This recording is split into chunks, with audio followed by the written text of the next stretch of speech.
सभी साथियों को नमस्कार। पूरे देश में जो महाआंदोलन चला दुनिया का सबसे बड़ा, उसमें पंजाब के पत्रकारों की सबसे बड़ी अहम भूमिका रही है। जबरदस्त मैं आपका आभार और धन्यवाद व्यक्त करता हूं कि पंजाब की मीडिया ने हमारी आवाज को जिस ढंग से बड़ी ईमानदारी और निष्ठा के साथ पूरे देश में उठाया है, हम बार बार आपको आभार व्यक्त करते हैं, आपके ऋणी रहेंगे। अब आया सवाल इस बात का कि ये बहुत दिन से मामला चल रहा है, तो थोड़ा सा पीछे जाना पड़ेगा, फिर भी मैं बात अपनी 2.5-3 मिनट में पूरी कर दूंगा। जब मोदी जी लैंड बिल लेकर आए थे, तब हम लोगों ने राष्ट्रीय किसान महासंघ की स्थापना की थी 2017 में भोपाल मध्य प्रदेश में, जिसमें देश के 80 संगठन नॉन पॉलिटिकल थे। उसके बाद 2-3-4 साल के बाद में राजनीतिक महत्वाकांक्षा के लोगों ने Akhil Bharatiya AIKCC coordination committee बनाई। उसमें कॉमरेड लोग थे और पॉलिटिकल पार्टियों के कुछ हेड थे। ये 2 धाराओं में देश में काम चल रहा था। 3 काले कानून जब आए इस देश में, तो ये दोनों धाराओं में बैठकर रकाबगंज गुरुद्वारा में बैठक हुई 7 तारीख को, और ये तय किया गया कि आंदोलन हम नॉन पॉलिटिकल रखेंगे, तब आपके साथ ही लोग साथ में सहयोग कर पाएंगे। ये वहाँ पवित्र स्थान पर तय किया गया कि नॉन पॉलिटिकल रहेंगे, हम किसी पॉलिटिकल मंच पर नहीं जाएंगे, कोई हमारा राजनीतिक नेता हमारे मंच पर नहीं आएगा। नॉन पॉलिटिकल और अहिंसात्मक आंदोलन होगा। ये 2 हमारे लोग थे। आंदोलन लड़ा, जो कुछ हुआ वो आपके सामने है, उस पर मैं नहीं जाऊंगा। मगर जिन लोगों ने इसकी पवित्रता को खंडित किया, इसको राजनीतिक बनाने की कोशिश की, चुनाव लड़ने के बाद फिर उसमें आते हैं और पॉलिटिकल पोलिट ब्यूरो, पॉलिटिकल पदाधिकारी इसमें आ गए, तब जाकर ये 2 धाराओं में विभाजित दिखाई देने लगा। आज स्पष्ट है ये जो SKM, ये पूरी तरीके से नॉन पॉलिटिकल है। ये किसी भी राजनीतिक दल से इसका कोई संबंध नहीं है, और वो लोग पूरी तरह पॉलिटिकल है जो चुनाव लड़े और जिन्होंने विश्वासघात किया इस देश के तमाम लोगों के साथ। आपको भी आहत किया है, क्योंकि आप भी जो सहयोग कर रहे थे वो इसलिए कर रहे थे कि हम नॉन पॉलिटिकल पवित्र हैं। जितने बड़े बड़े घपले हुए, 3000 करोड़ का घपला कोड़ी हरी ने किया, वो कहाँ का बंदा है? AIKCC का बंदा है। और एक चोरी से पत्र लिखा सरकार को और चोरी से मिलते रहे, वो कौन बंदे हैं? वो AIKCC के बंदे हैं। और इसमें जो राजनीतिक लोग प्रवेश कर गए वो AIKCC के बंदे हैं। आंदोलन को समाप्त किए बगैर, MSP बगैर तय किए कराए आंदोलन को मजबूर किया स्थगित करने के लिए, वो AIKCC के बंदे हैं। तो इस प्रकार से अधिकांश साथी राजनीतिक रहे, उन्होंने स्वरूप दिखाया। हम लोग बड़े मन से, दुखी मन से हमको ये माल चुनना पड़ा। हम आहत हैं, शर्मिंदा भी हैं, दुखी भी हैं। ये इतना बड़ा बैनर इस देश का जो किसानों को काम कर रहा है, असली SKM जो इस देश की आत्मा के अनुकूल है, वो गैर राजनीतिक है और रहेगा। धन्यवाद। सरकार को लिख दिया, और वो भी बिना लोगों को विश्वास में लिए हुए। उसके बाद 30 नवंबर को हम बिल्कुल पुख्ता सारी चीजों के साथ आपको ये बता रहे हैं। 30 नवंबर को आशु प्रॉपर्टीज में, जहां डॉक्टर दर्शन पाल का दफ्तर था, वहां पे एक मीटिंग होती है कोऑर्डिनेशन कमेटी की। उस मीटिंग में जब दोबारा से ये चिट्ठी की बात उठी, तो योगेंद्र यादव जी ने वो चिट्ठी दिखाई, जिसमें उन्होंने कहा कि 13 सितंबर को एक बैठक होती है जिसमें कुछ चुनिंदा लोगों को बुलाया जाता है, पूरे SKM को नहीं बुलाया जाता। जबकि SKM का नियम यह था कि कोई भी फैसला लिया जाएगा आंदोलन के बारे में, तो वो SKM की सबसे बड़ी मीटिंग में होगा, जिसमें तमाम किसान संगठन, 500 से अधिक किसान संगठन होंगे। योगेंद्र यादव जी ने बताया कि 13 सितंबर को एक चुनिंदा लोगों की बैठक होती है, वहां पे वो एक फ्लैट में होती है, और वहां पे चर्चाएं होती हैं उन सिलेक्टेड लोगों के बीच में चिट्ठी के बारे में। और योगेंद्र यादव जी ने जो चिट्ठी भेजी गई वो हमें दिखाई। योगेंद्र यादव जी ने खुद ये बताया कि उनकी तरफ से उस 21-22 लोगों की मीटिंग में जितने भी थे, वो मुझे एग्जैक्ट याद नहीं है, बता देंगे टल्लेवाल जी। तो योगेंद्र यादव जी ने कहा कि उन्होंने ये प्रस्ताव रखा कि इस चिट्ठी में कुछ बदलाव किए जाने चाहिए। तो वहां कुछ लोग बोलते हैं कि जो बदलाव आप चाहते हैं वो बदलाव करके चिट्ठी दे दीजिए। खुद योगेंद्र यादव जी के ये शब्द हैं कि जब उन्होंने कुछ समय बाद वो बदलाव करके चिट्ठी भेजी तो सामने से जवाब आया कि वो चिट्ठी तो सरकार को जा चुकी है। उस समय हमने उस चिट्ठी के फोटो लिए। 30 नवंबर को जब काले कानून वापस हो चुके थे, हमने उस चिट्ठी के फोटो लिए। वहां पे हम बिल्कुल नाम के साथ बता रहे हैं, वहां पे बीकेयू चढ़ूनी के राकेश बैंस भी मौजूद थे, उन्होंने भी उस चिट्ठी के फोटो लिए। वहां पे उस समय बीकेयू टिकैत का हिस्सा धर्मेंद्र मलिक भी मौजूद थे, उन्होंने भी उस चिट्ठी के अपने फोन में फोटो लिए। हम वहां मौजूद थे, हमने भी वहां फोटो लिए। हमारे लिए एक बहुत बड़ा वो धक्का था। हमने उस मुद्दे को उठाया कि आप लोगों ने किससे पूछ के ये चिट्ठी लिखी, सिलेक्टेड लोगों ने। जब बार बार हमने पूछा तो सामने से जवाब देने की बजाय वो थोड़ा नाराजगी दिखाने लग गए। साथियों, उसके बाद लगातार 7 से 8 महीनों तक हमने इस बात को कहीं भी मीडिया के सामने नहीं लाया, क्योंकि हम सब लोगों ने मिलजुल के अपने खून पसीने से इस एसकेएम को तैयार किया था। हम चाहते थे कि एसकेएम के अंदर, एसकेएम की मीटिंग में ये मुद्दे उठाए जाएं और इन मुद्दों पे बातचीत करके सर्वसम्मति से फैसले लिए जाएं। जिन्होंने गलत काम किया उनके ऊपर एक्शन लिए जाएं। जो राजनीति और राजनीति, ये तो खैर आपको मालूम ही होगा राजनीति जिन लोगों ने की, पूरे देश का विश्वास, किसान का विश्वास मिला। और आज हमने एसकेएम राजनीति से जो वो लोग थे, राजनीति लोगों ने की, चिट्ठी जिन्होंने लिखी, चोरी से विश्वासघात जिन्होंने किया, वो एसकेएम से बाहर कर दिए। और राजनीतिक एसकेएम संयुक्त किसान मोर्चा असली जो किसानों के साथ आज भी 100 संगठन हमारे साथ हैं पूरे देश में। इस सरकार के जो वादा खिलाफी हुई, जो हमारे जो काले कानून इन्होंने जब ये वापस होने की बात हुई तो एमएसपी को लेकर के सरकार ने बोला था कि एमएसपी में हम बहुत जल्दी कानून बनाएंगे और एसकेएम से नाम लेंगे। जो नाम इन्होंने दिए, मैं आज उनका खुलासा कर रहा हूँ, वो सब टोटल बीजेपी के लोग हैं, सरकार के लोग, उसमें कोई भी किसान नहीं। वो लोग वो हैं जो इस काले कानून की वकालत कर रहे थे, वो लोग इस कमेटी में उन्होंने की। तो मैं तो एक ही बात हम ये कर रहे हैं कि यहाँ आज सबसे बड़ी बात यह है कि यही ताकत जो एसकेएम की ताकत थी, जो किसान की ताकत थी, वही ताकत आज आपके सामने बैठी हुई है। और जो गलत लोग थे जिन्होंने इस एसकेएम को बदनाम किया, वो लोग अब बाहर हो गए हैं। और हमने अभी सरकार के सामने, आज आपके सामने ये मांग करते हैं, या तो एमएसपी पर जल्दी से जल्दी कानून बनाए, किसान का कर्जा माफ करे, और नहीं तो आंदोलन के लिए तैयार हो जाए। हमारी लड़ाई ये है, एसकेएम असली है, एसकेएम जो अराजनीति है।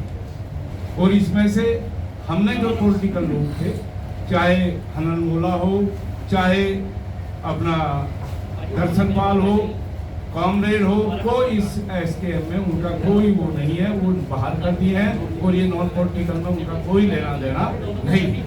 अपने आप स्पष्ट हो, पहली तो गल वो, मगर साडे 2 पत्रकारां दा सवाल है कि उन्होंने नाम दसो जी चिट्ठी लिखण वालियां ने। जो साडे नाल 8 नवंबर की मीटिंग दे विच राजेवाल साहब ने मन्निया, मैं वही गल दसूंगा तुहानूं। राजेवाल साहब ने गल कही कि कुलवंत संधू की गलबात 2 मंत्रियों नाल चल रही है, हरमीत कादियां की श्री रवि शंकर नाल गल चल रही है, और बूटा बुरजगिल की गल राह दे चीफ नाल चल रही है, और मैं उस मीटिंगां दे विच नाल हुन्ना है। एक नंबर 2, जो मेरा सवाल सीगा भी मेरा चिट्ठी की गल की है जी, उत्थे मेरे मनते ने कि जो साडी उत्थे उन्हां नाल गलबात हुंदी है, गल पत्रकार भी ध्यान नाल समझ लिओ कि जो साडी उत्थे गलबात हुंदी है, फिर जिहड़ियां गल्लां ते सहमति होई वो असीं सहमति लिख के दित्ती है।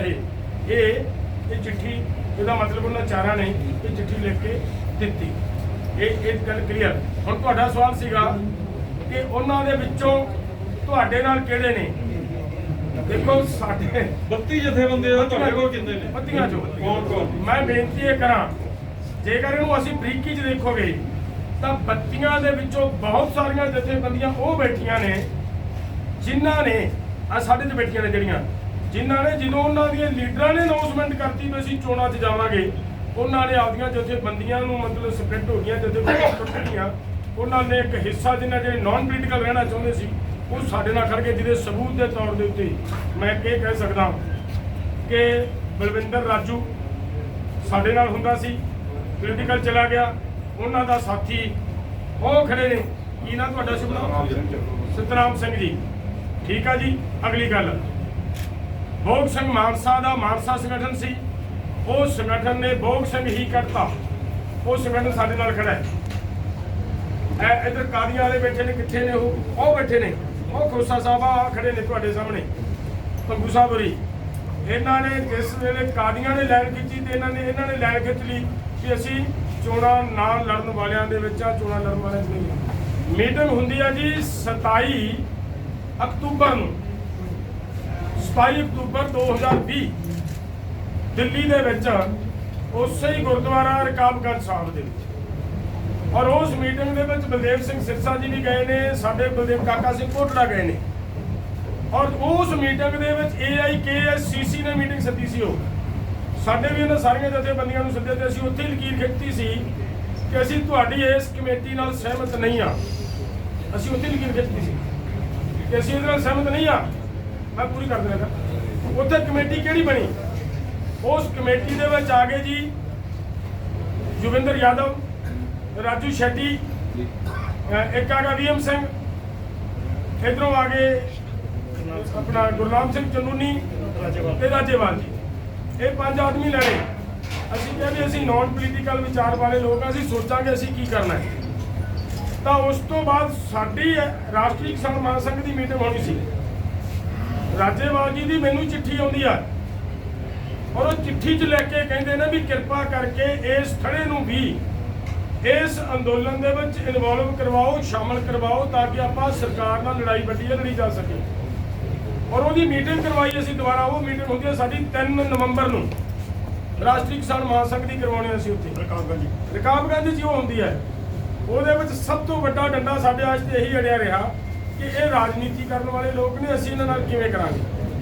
ਤਾਂ ਉਸੇ ਜੋ ਗੱਲ ਇਹ ਨਿਕਲ ਕੇ ਆਈ ਕਿ 7 ਤਰੀਕ ਨੂੰ ਫਿਰ ਮੀਟਿੰਗ ਹੁੰਦੀ ਹੈ ਔਰ ਉਸ ਮੀਟਿੰਗ ਦੇ ਵਿੱਚ ਇੱਕ ਲਕੀਰ ਖਿੱਚੀ ਗਈ ਕਿ ਤੁਸੀਂ ਪਿੱਛੇ ਕੀ ਹੋ, ਕੀ ਰਹੇ ਹੋ, ਲੇਕਿਨ ਕੋਈ ਪੋਲੀਟੀਕਲ ਲੀਡਰ ਸਾਡੀ ਸਟੇਜ ਤੇ ਨਹੀਂ ਆਊਗਾ, ਕਿਸੇ ਪੋਲੀਟੀਕਲ ਸਟੇਜ ਤੇ ਸਾਡਾ ਕੋਈ ਬੰਦਾ ਨਹੀਂ ਜਾਊਗਾ, ਕਿਸੇ ਤਰ੍ਹਾਂ ਦੀ ਰਾਜਨੀਤੀ ਨਹੀਂ ਕਰਨ ਦਿਆਂਗੇ, ਕਿਸੇ ਲੀਡਰ ਨੂੰ ਨਹੀਂ ਆਉਣ ਦਿਆਂਗੇ। ਅਸੀਂ ਉਹ ਉਦੋਂ ਸਮਾਂ ਸੀਗਾ। ਅੱਜ ਅਸੀਂ SKM ਦਾ ਮਤਲਬ ਕੀ ਹੈ ਕਿ ਸਰਕਾਰ ਨਾਨ ਪੋਲੀਟੀਕਲ ਲੋਕਾਂ ਦੀ ਜਿਹੜੀ ਲੜਾਈ ਲੜ ਰਹੇ ਹਾਂ ਅਸੀਂ, ਉਹਨਾਂ ਨੂੰ ਤੇ ਰਾਜਨੀਤੀ ਕਰਨ ਵਾਲੀਆਂ ਰਾਜਨੀਤਿਕ ਪਾਰਟੀਆਂ ਨੂੰ ਅਸੀਂ ਕਿਸਾਨਾਂ ਦੇ ਮਸਲੇ ਸੁਲਝਾਉਣ ਵਾਸਤੇ ਆਏ ਹਾਂ। ਅਸੀਂ ਕਿਸੇ ਸਰਕਾਰ ਦੇਖਣ ਦਾ ਜਾਂ ਸਰਕਾਰ ਬਣਾਉਣ ਦਾ ਸਾਡਾ ਕਦੇ ਵੀ ਪਰਪਸ ਨਹੀਂ ਹੁੰਦਾ। ਧੰਨਵਾਦ ਸਾਹਿਬ। ਸਵਾਲ ਜਿਹੜਾ ਸਾਥੀ ਪੁੱਛ ਰਿਹਾ, ਪਰ ਇੱਕ ਵੱਡਾ ਸਵਾਲ ਆ ਕਿ MSP ਕਮੇਟੀ ਵਾਲੇ ਤੁਸੀਂ ਕਹਿ ਰਹੇ ਹੋ ਕਿ ਉਹ ਸਾਰੇ ਸਰਕਾਰ ਦੀ ਹਮਾਇਤ ਦਾ ਸਮਰਥਨ ਕਰਨ ਵਾਲੇ ਬੰਦੇ, ਇਹਨਾਂ ਨੇ SKT ਨੂੰ ਸਮਰਥਨ ਕੀਤਾ। ਸਭ ਤੋਂ ਵੱਡਾ ਸਵਾਲ ਇੱਥੇ ਜਰਨੈਲ ਸਾਹਿਬ ਇਹ ਹੈ ਕਿ ਜਿਹੜੇ 3 ਮੈਂਬਰ ਤੁਹਾਡੇ ਖਾਲੀ ਛੱਡੇ ਗਏ SKM ਦੇ ਵੱਲੋਂ, ਜਿਹੜੇ 3 ਮੈਂਬਰ ਤੁਸੀਂ ਦੇ ਰਹੇ ਹੋ ਜਾਂ ਦੂਸਰੇ ਦੇ ਰਹੇ ਆ, ਕਿਹੜਾ ਧੜਾ ਦੇਵੇਗਾ? ਦੇਖੋ, ਸਾਡੇ ਵੱਲੋਂ ਕਲੀਅਰ ਹੈ ਕਿ ਅਸੀਂ ਐਸੀ ਕਮੇਟੀ ਦੇ ਵਿੱਚ ਬਿਲਕੁਲ ਕੋਈ ਬੰਦਾ ਨਹੀਂ ਦੇਵਾਂਗੇ। ਕਲੀਅਰ ਹੋ ਚੁੱਕਿਆ ਹੈ। ਜੇ ਉਹ ਦਿੰਦੇ ਫਿਰ ਇਤਰਾਜ਼ ਹੋਊਗਾ। ਨਹੀਂ, ਦੇਖੋ ਇਹ ਗੱਲ ਕੀ ਹੈ, ਮੈਂ ਫਿਰ ਇੱਕ ਬੇਨਤੀ ਕਰਦਾ, SKM ਨਾਨ ਪੋਲੀਟੀਕਲ, ਜਦੋਂ ਸਾਡਾ SKM ਅਸੀਂ ਲੈ ਕੇ ਨਾਨ ਪੋਲੀਟੀਕਲ ਚੱਲੇ ਆ, ਤਾਂ ਜਿਹੜਾ SKM ਉਸੇ ਸਿਧਾਂਤ ਤੇ ਖੜਾ ਹੈ, ਉਹ ਬਿਲਕੁਲ ਕੋਈ ਬੰਦਾ ਨਹੀਂ ਦੇਗਾ। ਅਗਰ ਪੋਲੀਟੀਕਲ ਲੋਕਾਂ ਤੋਂ ਸਰਕਾਰ ਨੇ ਕੋਈ ਬੰਦੇ ਲੈਣੇ, ਉਹਨਾਂ ਨੇ ਦੇਣੇ, ਉਹਨਾਂ ਦਿਓ ਜਾਣ। ਕਿਹੜੀ ਆਥੋਰਾਈਜ਼ ਹੋਊਗੀ ਫਿਰ SKM? ਉਹ ਹੋਊਗੀ ਕਿਉਂਕਿ ਚਿੱਠੀ ਦਾ ਪੰਜਾਬ ਸਰਕਾਰ ਦੀ, ਜਿਨ੍ਹਾਂ ਨੂੰ ਕਿਸੇ ਵੀ ਗਿਣਤੀ 'ਚ ਨਹੀਂ ਸੀ ਗਿਣਿਆ ਜਾਂਦਾ, ਉਹ ਅੱਜ ਸਾਡੇ ਨਾਲ ਖੜੇ ਨੇ। ਹੁਣ ਰਹਿ ਗਈ ਗੱਲ ਵੀ ਉਧਰ ਕਿਹੜੇ ਨੇ, ਉਹ 25 ਹੱਡਫਰ ਹੈ, ਸਿਰਸਾ ਸਾਹਿਬ ਬੈਠੇ ਨੇ, ਉਹ ਉਧਰ ਉਹ ਬੈਠੇ ਨੇ, ਰੜਾ ਸਾਹਿਬ ਬੈਠੇ ਨੇ, ਜਿਹੜੀ ਗੱਲ ਹੈ। ਹੁਣ ਕੋਟਬੁੱਢਾ ਜੀ ਬੈਠੇ ਨੇ ਸਾਡੇ ਵਿੱਚ ਪੁਰਾਣਿਆਂ 'ਚੋਂ। ਮੇਰੀ ਬੇਨਤੀ ਹੈ ਵੀ ਜਿਹੜੇ ਚੋਣਾਂ ਲੜਨ ਵਾਲੇ 25 ਇਕੱਠੇ ਹੋਏ ਸੀ, ਉਹਨਾਂ ਨੂੰ ਅਸੀਂ ਹੀ ਨਹੀਂ ਵਿੱਚ ਆਉਣ ਦੇਣਾ ਯਾਰ। ਉਹਨਾਂ ਨੂੰ ਕਿਸੇ ਵੀ ਕੀਮਤ ਦੇ ਉੱਤੇ ਚੋਣਾਂ ਲੜਨ ਵਾਲਿਆਂ ਲਈ ਸਾਡਾ ਦਰਵਾਜ਼ਾ ਬੰਦ ਹੈ। ਉਹਨਾਂ ਨੂੰ ਕਿਸੇ ਕੀਮਤ ਦੇ ਵਿੱਚ ਇਹਦੇ ਵਿੱਚ ਐਂਟਰੀ ਨਹੀਂ ਕਰਨੀ। ਡੱਲੇਵਾਲ ਸਾਹਿਬ, ਯਾਨੀ ਕਿ ਸਾਰੀ ਕਿਸਾਨ ਜਥੇਬੰਦੀਆਂ 2 ਧੜੇ ਹੋਣਗੇ, ਇੱਕ ਉੱਧਰ ਚਲੀ ਇੱਕ ਤੁਹਾਡੇ ਨਾਲ। ਇੱਕ ਸਾਡੇ ਨਾਲ ਗੱਲ ਕਰੀ ਹੈ, ਜਿਨ੍ਹਾਂ ਨੂੰ ਇਹ ਹੈ ਕਿ ਅਸੀਂ ਰਾਜਨੀਤਿਕ, ਦੇਖੋ ਗੱਲ ਕੀ ਹੈ, SKM ਹਾਸੇ ਵਾਲੀ ਗੱਲ ਨਹੀਂ, ਬੜੀ ਸਮਝਣ ਵਾਲੀ ਗੱਲ ਹੈ। SKM ਦੀ ਭਾਵਨਾ ਸੀ ਵੀ ਇਹ ਅਸੀਂ ਨॉन ਪੋਲੀਟੀਕਲ ਰਹਿਣਾ ਹੈ। ਉਹ ਤਾਂ ਹੀ ਛੱਡੀਆਂ ਨਾ ਉਹਨਾਂ ਦੀਆਂ ਜਥੇਬੰਦੀਆਂ ਨੇ, ਤਾਂ ਹੀ ਆਪਦੇ ਲੀਡਰਾਂ ਨੂੰ ਛੱਡਿਆ। ਪਰ ਡੱਲੇਵਾਲ ਸਾਹਿਬ ਜਦੋਂ ਐਸਕੇਐਮ ਬਣੀ ਸੀਗੀ ਉਦੋਂ ਤੁਸੀਂ ਰਾਜਨੀਤਿਕ ਲੀਡਰ ਕਿਉਂ ਲੈ ਲਏ ਸੀ? ਗੁਰਨਾਮ ਚੜੂਨੀ ਉਹ ਇਲੈਕਸ਼ਨ ਲੜੇ ਹੋਏ ਸੀ, ਉਹਨਾਂ ਨੂੰ ਜੋਗਿੰਦਰ ਯਾਦਵ ਵੀ ਲੜੇ ਨੇ, ਰਾਕੇਸ਼ ਟਿਕੈਤ ਵੀ ਲੜੇ ਹੋਏ ਨੇ। ਮਾਨਯੋਗ ਪ੍ਰਧਾਨ ਮੰਤਰੀ ਨਰਿੰਦਰ ਮੋਦੀ ਜੀ ਜਿਸ ਵੇਲੇ ਆਪਣੀ ਹੀ ਸਟੇਟ ਦੇ ਮੁੱਖ ਮੰਤਰੀ ਸੀ, ਉਹਨਾਂ ਦੇ ਸਮੇਂ ਦੀ ਇੱਕ ਇਹਨਾਂ ਦੀ ਕਮੇਟੀ ਬਣੀ ਤੇ ਉਸ ਕਮੇਟੀ ਦੇ ਚੇਅਰਮੈਨ ਸੀ, ਮੇਰੇ ਕੋਲ ਚੇਅਰਮੈਨ ਸੀ। ਔਰ ਉਸ ਕਮੇਟੀ ਦੇ ਵਿੱਚ ਰਿਕਮੈਂਡੇਸ਼ਨ ਇਹਨਾਂ ਦੀ ਆਪਦੀ ਪਈ ਹੈ ਕਿ ਐਮਐਸਪੀ ਦੀ ਗਰੰਟੀ ਦਾ ਕਾਨੂੰਨ ਕਿਸਾਨਾਂ ਨੂੰ ਦਿੱਤਾ ਜਾਏ। ਜਿਹੜੀ ਆਪਦੀ ਕਮੇਟੀ ਹੈ ਉਹਦੀ ਰਿਕਮੈਂਡੇਸ਼ਨ ਪਈ ਹੈ, ਕਿਰਪਾ ਕਰਕੇ ਲਾਗੂ ਕਰ ਦੇਣਾ। ਅਸੀਂ ਮੰਗਦੇ ਆ ਐਮਐਸਪੀ ਦੀ ਗਰੰਟੀ ਦਾ ਕਾਨੂੰਨ, ਨਾ ਕਿ ਕਮੇਟੀ। ਇਹਨਾਂ ਦੀ ਆਪਦੀ ਰਿਕਮੈਂਡੇਸ਼ਨ ਪਈ ਹੈ, ਲਾਗੂ ਕਰ ਦੇਣਾ। ਦੇਖੋ ਸਾਡੀ ਲੜਾਈ ਹੈ ਜਿਹੜੀ, ਅਸੀਂ 3 ਕਾਨੂੰਨਾਂ ਦੀ ਲੜਾਈ ਲੜ ਲਈ। ਅੱਜ ਸਾਡੀ ਲੜਾਈ ਹੈ ਐਮਐਸਪੀ ਦੀ ਗਰੰਟੀ ਦਾ ਕਾਨੂੰਨ ਲੈਣ ਦੀ। ਸਾਡੀ ਲੜਾਈ ਕਮੇਟੀ ਦੀ ਹੈ ਹੀ ਨਹੀਂ। ਅਸੀਂ ਗਰੰਟੀ ਦਾ ਕਾਨੂੰਨ ਲੈਣ ਵਾਸਤੇ ਪ੍ਰੋਗਰਾਮ ਦੇ ਚੁੱਕੇ ਹਾਂ। 22 ਤਰੀਕ ਦਾ ਸਾਡਾ ਪ੍ਰੋਗਰਾਮ ਆ ਗਿਆ। ਸਾਡੇ ਮੈਂ ਤੁਹਾਨੂੰ ਇੱਕ ਬੇਨਤੀ ਕਰਨਾ ਜੀ, ਸਵਾਲ ਤੁਹਾਡੇ ਖੜੇ ਨੇ, ਸਵਾਲ ਸਾਰੇ ਲੈਣਾ। ਇੱਕ ਸਾਡਾ ਮਤਲਬ ਲੀਡਰ ਰਹੇਗਾ, ਉਹਨੇ ਤੁਹਾਨੂੰ ਮਤਲਬ ਅਗਲੇ ਪ੍ਰੋਗਰਾਮਾਂ ਬਾਰੇ ਦੱਸ ਦੂਗਾ। ਇੱਕ ਪ੍ਰੋਗਰਾਮ ਦਿੱਤਾ ਹੈ ਕਿ ਅਸੀਂ 22 ਅਗਸਤ ਨੂੰ ਜੰਤਰ ਮੰਤਰ ਦੇ ਉੱਤੇ ਇੱਕ ਵੱਡਾ ਇਕੱਠ ਕਰਕੇ ਇੱਕ ਦਿਨ ਦਾ ਪ੍ਰੋਗਰਾਮ ਕਰਾਂਗੇ ਔਰ ਉਹਦੇ ਵਿੱਚ ਰਾਸ਼ਟਰਪਤੀ ਨੂੰ ਤੇ ਦੇਸ਼ ਦੇ ਪ੍ਰਧਾਨ ਮੰਤਰੀ ਨੂੰ ਦੋਹਾਂ ਨੂੰ ਮੰਗ ਪੱਤਰ ਸਾਡੇ ਜਾਣਗੇ। ਇਹ ਸਾਡਾ ਪ੍ਰੋਗਰਾਮ ਇੱਕ। ਨੰਬਰ 2 ਦੂਸਰਾ ਹੈ ਕਿ ਸਾਡੇ ਮਹਾਨ ਸ਼ਹੀਦ ਊਧਮ ਸਿੰਘ ਜੀ ਦਾ ਸ਼ਹੀਦੀ ਦਿਹਾੜਾ ਹੈ 31 ਜੁਲਾਈ ਨੂੰ। ਉਹ ਸਾਨੂੰ ਸਾਡੇ ਭਾਈਚਾਰੇ ਨੇ, ਸਾਡੇ ਉਹਨਾਂ ਵੀਰਾਂ ਨੇ ਜਿਨ੍ਹਾਂ ਨੇ ਕੰਬੋਜ ਭਾਈਚਾਰੇ ਨੇ ਇੱਕ ਐਪਲੀਕੇਸ਼ਨ ਦਿੱਤੀ ਹੈ ਕਿ ਉਸ ਦਿਨ ਕਿਸੇ ਤਰ੍ਹਾਂ ਦਾ ਕੋਈ ਅਜਿਹਾ ਨਾ ਹੋਵੇ, ਉਹਨੂੰ ਧਿਆਨ 'ਚ ਲੈ ਕੇ ਅਸੀਂ ਸਾਰਿਆਂ ਨੇ ਪ੍ਰੋਗਰਾਮ ਬਣਾਇਆ। ਆ ਜਿਹੜੇ ਨॉन ਪੋਲੀਟੀਕਲ ਵਾਲੀ ਲਾਈਨ ਦੇ ਸਾਰੇ ਲੋਕ ਹੈ ਤੇ ਅਸੀਂ ਉੱਥੇ ਹੀ ਆਪਣੇ ਸੁਨਾਮ ਦੇ ਵਿੱਚ ਜਾ ਕੇ ਅਸੀਂ ਸਾਡੇ ਉਸ ਮਹਾਨ ਸ਼ਹੀਦ ਨੂੰ ਸ਼ਰਧਾਂਜਲੀ ਅਰਪਿਤ ਕਰਾਂਗੇ ਔਰ ਉੱਥੇ ਇੱਕ ਬੜਾ ਪ੍ਰੋਗਰਾਮ ਕਰਾਂਗੇ। ਮੰਗ ਪੱਤਰ ਕਾਦੇ ਬਾਰੇ ਦੇਣਾ ਤੁਸੀਂ ਜਨਤਾ ਨੂੰ? हाँ मंग पत्र बारे बोलेंगे। जो नेशनल लेवल किसान पंचायत हमने प्रपोज की है अगस्त 22 तारीख की, वो लखीमपुर में जो कांड हुआ था जिसमें 4 किसान और 1 मीडिया कर्मी की मृत्यु हुई थी, शहीद हुए थे और हमारे 4 साथी इस समय जेलों में बंद हैं। निचली अदालतों में उनकी बेल जो है वो रिजेक्ट कर दी गई है। केस मामला इलाहाबाद हाई कोर्ट में पिछले 6 महीने से लटका हुआ है, उस पर कोई सुनवाई नहीं। आपने देखा कि यूएपीए में और 295 में कितने पत्रकारों को अरेस्ट करके विभिन्न केसों में जेल में डाल दिया गया। अभी हाल ही में आपने मोहम्मद जुबैर का केस देखा जिसमें 7 FIR उत्तर प्रदेश में अलग अलग थानों में अलग अलग कोर्टों में उसके खिलाफ की गई और सुप्रीम कोर्ट ने उसका संज्ञान लेकर सारी FIRों को दिल्ली के स्पेशल सेल को देकर उनको बेल दी। हमारा भी यही मांग है कि जो 4 किसान अरेस्टेड हैं या तो उनके खिलाफ कोई प्री सबमिंग चार्जशीट हो या कोई एविडेंस हो या उनको बेल पे छोड़ा जाए ताकि उस ट्रायल को कंप्लीट किया जाए। उनको 4 किसानों को जेल में रख के क्या उनको मिल जाए? अजय मिश्रा टेहरी जो इस सारे फसाद की जड़ हैं और जिनके संरक्षण में ये लखीमपुर का कांड हुआ, वो अभी भी गृह मंत्री बने हुए हैं और उनके बेटे को एक बार बीच में बेल मिली और जब मीडिया ने इस बात को उठाया और कुछ सिविल सोसाइटी ने इस बात को उठाया तो उनको वापस जेल में रख दिया गया। तो ये लीपापोती का काम हो रहा है। तो इसलिए हमारी एक फैक्ट फाइंडिंग टीम यहाँ से लखीमपुर जाएगी। उसमें पंजाब के, हरियाणा के, उत्तर प्रदेश, राजस्थान, उत्तराखंड सभी किसान यूनियनों के लोग होंगे और वहाँ के परिवारों को मिलेंगे, उनकी पैरवी करेंगे। इलाहाबाद हाई कोर्ट में उनके चीफ जस्टिस में एप्लीकेशन डलवाएंगे।